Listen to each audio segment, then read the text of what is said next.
name's Dolson, and I'm a psychotherapist. One of the areas that I specialize in is helping individuals recover and regain their personal self-esteem through abuse.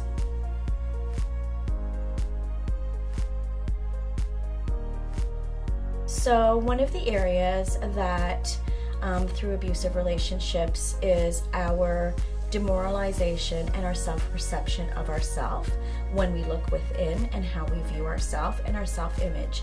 And one of the struggles that women have is really being able to see themselves the way they really are, because through being with the abusive partner, they have been convinced that they are not that person anymore.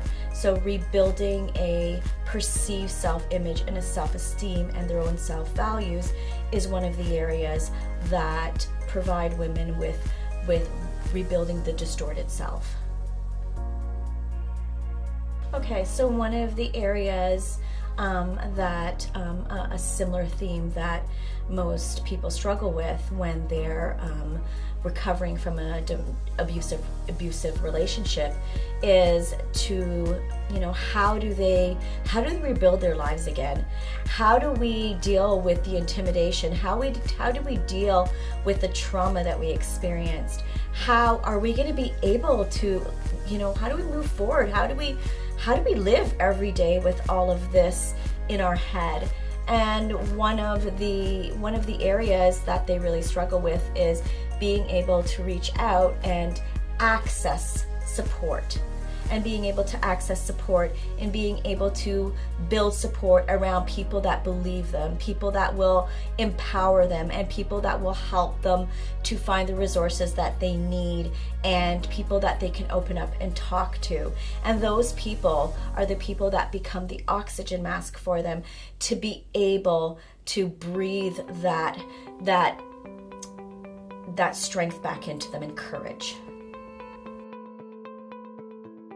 One of the trends that come up over and over with people recovering from abusive relationships is the negative traumatic experience that they endure during these intimate relationships. And to be able to help people with their process their traumatic experience is to be able to just talk about it.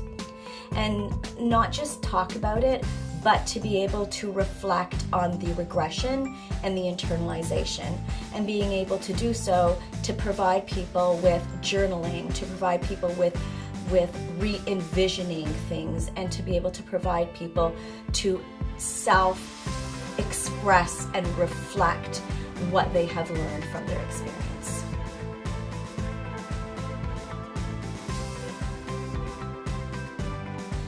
One of the things that I find in common with people recovering from domestic abusive relationships is being able to trust people again. One of the common trends is, how can I trust again? Will I be able to ever trust again? So they question their own decision-making process in trusting again. And one of the ways we process rebuilding trust is to provide them with concrete skills to be able to read people. And with that said, to be able to work through understanding warning signs and seeing red flags so they can make proper decisions when they pick friendships and when they get into another intimate relationship, which will prevent them from getting into another abusive relationship.